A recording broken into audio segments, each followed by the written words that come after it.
Hello there, I'm Declan and welcome to the Student View podcast, developed by students for the OVC community. This podcast has been recorded on Kaurna land. We respect and acknowledge the traditional owners of the land, past, present and emerging. In the school, there is so much going on. Sometimes not everything gets spoken about. So today I'm here with two students from Year 8 and Vanessa. They've been involved in a brand new Student Voice project. Would you like to introduce yourselves and describe yourself in 2 words? Well, I'm Lily. I'm obviously Year 8 and 14. 2 words. Alicia, can you just introduce yourself? Alicia, Year 8, 13, kind and funny, I guess. Oh, nice. Can't decision. That's 2 words. Fantastic. All right. So, obviously, you've been here before, and this is your first year. Mm-hmm. Did you want to talk about your experience from whatever Year 7 was like to Year 8? Yeah, so for my Year 7, we were like, since the Year 6s graduated at the same time, it was kind of more like a split senior year, and due to the fact that the Year 7s had been there longer, they were kind of not happy that the Year 6 get to graduate a little earlier than the Year 7s, which I did not care at all. It was like, I just need to get through this year and get out of here. Yep. Year 8, the start, I was like extremely nervous. I had dyed bright pink hair, and I'm like, if anyone wants to bully me, I'm like big bright target. It took me a while to start talking to people that hadn't moved from my previous school as well. The teachers, great, welcoming, super good. Oh, good. I had Miss Samantha and Nick Hankin as my mentor teachers. Mm-hmm. They are amazing. They're great. So how about you? So you were here before, obviously, in Year 7. Yeah, I was here for Year 7, and like Lily said, due to COVID, we had to stop for the last couple of weeks of the school year. Yep. So again, we didn't get the transition week, but knowing the school, it was a bit easier to work my way around and get to my lessons for the next year. So then coming in for a couple of days when there was a delayed start, having those orientation days at the beginning of the year, was that really beneficial and helped you get back into the swing of things? Yeah, it helped me get back to the swing of things. Alicia, though, acted as like my personal tour guide. I did every time a term started with like a new classroom, I'd be like, Alicia, where the hell am I supposed to be going? Yeah. Did someone help you like that when you first started, Alicia? Yeah, Jamie and Zayla. Yeah. And everyone. Cool. What subjects have you done, or what ones have really stood out to you? Which Japanese, I really enjoyed like the culture and just everything about Japan, and just like being able to like get a like basic understanding of like their language and how it's, despite it having a different alphabet, way easier to learn than English was for me, because the spelling makes sense. English is just too much. Why is dough spelt with a UGH? And why does that have I think it's 7 sounds that OUGH makes? Lots of questions. English is garbage. Oh. And we're speaking it now. Student Voice. Yeah. So how is Student Voice run in the middle school? So how it works is Miss Vanessa would go send a message of day map, like a time, sometimes a place. I don't read it, I just see it happening and then ask Alicia. That's good. So there's 2 reps from every class, and Lily and Alicia are the reps from their class, so it's good that Alicia can take the reins there and direct Lily where to go. And generally it's in your home group anyway, so that's nice and easy. And most of the time they're at 9 o'clock, so we just kind of sit there and watch everybody else go to Japanese or something, and we're like, well. And we have to wait at least 15 minutes for everybody else to get there. Yes. Some people can't read MS4. It is hard. So they're about half an hour meetings that we have. Okay. And I tend to run them. I like student input. Lily's one of our most vocal participants, I'd say, definitely, always offering ideas. A few students in Student Voice are still a little bit maybe nervous to speak up and share their opinions, Okay. but I think slowly we're getting there. And if there was anything really pressing from their home group that they'd discussed that they needed to pass on, they would feel, I think, fine to bring it up. But yeah, sometimes I take direction from the governing council of the school in topics they'd like us to take back to Student Voice to get some input on. Sometimes it's things in staff meetings that the teachers discuss that would like to hear the Student Voice about. And otherwise it's open to the floor and students can bring up their own ideas, which is where the Pride Mural idea did come from initially, which we may get to later. Well, this is a perfect segue. Look at that. Amazing. So what was the inspiration for the mural? So it started with us like knowing that the old thing that we had there, we can't remove it. And like the fact that we didn't have much LGBTQIA representation in the school itself. Yep. Yeah, and well, from what I know, a good portion of the people I know are part of the community. I'm like, we need like more representation and like showing of everything, which I thought of in June, which perfect timing. There we go. Pride Month. Well, American Pride Month. American. Ours is until like November. Really? Yes, that's when we have our Pride parade. Why do they not align, do you think? Probably with like legalization and stuff. Usually Weather. because America. Yeah, I'm thinking, is it more the sunny months that they like true. to? And also, the US needs to be first and everything. Of course they do. So yes, just to note what the old Pride piece was is a display in the middle school with the slogan, "It's not okay to say that's so gay," painted on the backdrop of a rainbow. And then all the students who were in the middle years at the time, and going back, I'm thinking 2017, were able to sign their name on it as kind of a pact that they were going to pull up their peers if they were caught saying things that came across as homophobic, transphobic, anything phobic in any way, that they'd be, if they weren't part of the community, we are allies and we're supporting one another. So yes, that's what that is. But yes, unfortunately, it's been put on a wall and then the other half of the wall's been painted. So if we were to take it off immediately, it would be a bit of an eyesore. School holiday job. Right, okay.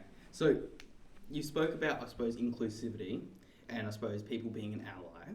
But what do you think the mural means to, I suppose, you and everyone else that you know that is in the community?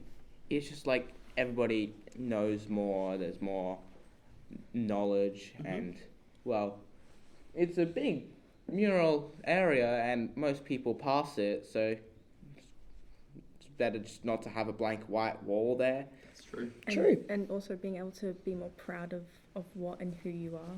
Definitely. And I think, obviously, our school is really inclusive, and I think that if we can display, I suppose, our values as a school, then I think we've achieved something. And especially to add art onto the school walls, I think that's another, I suppose, a representation of we're an arty school, we have, it's an expression of, I suppose, our values. Yeah, definitely. The school is very inclusive. I myself, being trans, most of the teachers I've told so far, I haven't told like my new semester teachers, since it's hard to slide that into a conversation. My preferred name and pronouns, and like Alicia and Vanessa, they've just immediately started calling me Lily, which is my preferred name, and using she, her pronouns and everything like that. That's great. And I know a lot of the students in class as well, you'd probably agree, Lily, if someone were to maybe make a slip up or say something, you've got quite the support of quite a few of your peers there who will pick up classmates. I know there have been students that have come and seen me in the past and said, might not be my business, but I've seen this happen. Lily didn't seem too happy about it. They were misnamed or misgendered, that kind of thing. And so I think the kids here really gather around one another. Yeah. Definitely. I feel like anytime someone goes he, I can like hear like a choir going she. Fantastic. That's great. So Declan, back to the process of the mural, that's why Yes. it came to student voice. So initially there was talk, I think Lily, you initially said maybe we could start with a pride flag. So obviously at our school we have our Aboriginal flag and our Australian flag Yes. put up in the junior schools. So Lily and Alicia, you might be looking at me like I haven't seen that, but it is down there. And could we raise a pride flag? Of course we could, but I think a mural that's going to be there forever is a bigger show of, our inclusivity and our support of our community. So we did, of course, being student voice and everyone's voice being heard, not just those that are on the representative committee, but also their classmates. The floor is open for anyone in the school from reception all the way to year 12 to put in design ideas. And it could be as simple as just a few quotes that they like or colour schemes they want to see. I know there's an array of flags. I'm not knowledgeable of them all just yet, but lots of different ideas we could put on there. And so far we've received, I'd say, about 30 designs, which is good. great. Yeah, definitely. And they range from, beautifully finished art pieces to then some are just a couple of dot points of ideas. So it opens it up as well with that inclusive touch that you don't need to be an artist to have your design put on the mural. You could just have a couple of ideas and share them and they could be included. So we will be getting an artist in to put it all together. Lovely. Yep. And they'll do a mock-up based on all the different design ideas. Oh, cool. Yes. Okay. So that would then bring all of the ideas together. Yeah, definitely. Brilliant. Yep, and it's an outside person who's got that artistic flair putting it together rather than us. So it also is going to look 100% aesthetically pleasing. Yes. Literally, as you were saying that, my brain came up with about 30 ideas. Fantastic. Like a piece of paper, I need to write this down. That's it. Send them to me on Daymap. Now it's time for a fun new segment. I like to call it Walk and Talk. I ask students from around the OVC campus the same trivia question. They guess the answer, and at the end of this episode, I'll reveal the right solution. You can play along wherever you are by recording in your notes or even on a scrap piece of paper. Today's question is, how many colours are there in the rainbow? Let's talk to some students in the yard. How many colours are there in the rainbow? I don't really have a clue. 7? How many colours are there in the rainbow? 6? How many colours are there in the rainbow? I think it's 6 or 7? Maybe?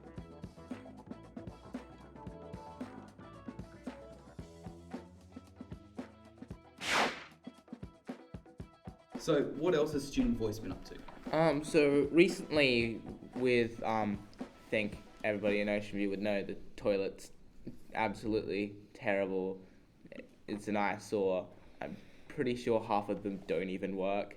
So we've put in to renew the bathrooms, both of them. No, Just gender neutral tones. Yeah. Still Yeah. obviously have a male, female, disabled, so sticking with those regulations, but it's very outdated pink and blues in there, and we feel similar to the Pride Mural, that doesn't reflect the community well by having those stark colours.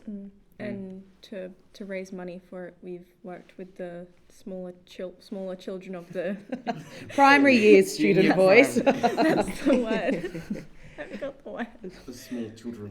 Yes. The tiny ones. We've worked with them to create letters to give out to other companies like Bunnings and Mitre 10 and names I've forgotten. Members of Parliament. Members of Parliament. To get money to fundraise money for our bathrooms to be redone. Yeah, it's well overdue. We're still waiting to hear back. Impatiently. Very. We also recently had discussions about the canteen as we use Rory's school lunches. I think that's their official name. They run our canteen. So Governing Council asked us to discuss in Student Voice the pros and cons of Rory's and how they run. room for improvement, that kind of thing, to get an overall feel of whether they do continue the contract. So that's been taken to Governing Council, which is great. A huge part of that is the litter that comes from the canteen. So also speaking about having some bins that are open top in the vicinity of the canteen, in hopes that students are more likely to put their rubbish in the bin than on the ground next to it. Yeah, a lot of the times, I think even the bin by the canteen, so people actually throw their rubbish in the bin, has cut a hole in the top of the bin, so people can just like throw it in there. Really explicit instructions. Yeah. It does help though, because then you're not actually trying to touch it. Yeah. Kobe. We maybe need basketball hoops then. That might help get the rubbish in there. I wouldn't be able to do that. I'd miss. I wouldn't know. I'd keep it in my pockets and put it in the bin at home. Unfortunately, that is all the time we have for today. But before we go, I have to announce the answer to the trivia question. Earlier in the episode, I asked, how many colours are there in the rainbow? Well, if you guessed 7, then you are correct. Thank you, Vanessa, and the students for joining me. I would also like to say thank you for your input on my survey. The information that you have given me is absolutely fantastic, and I'm working on that currently. Thank you for tuning in, and I'll see you in the next episode.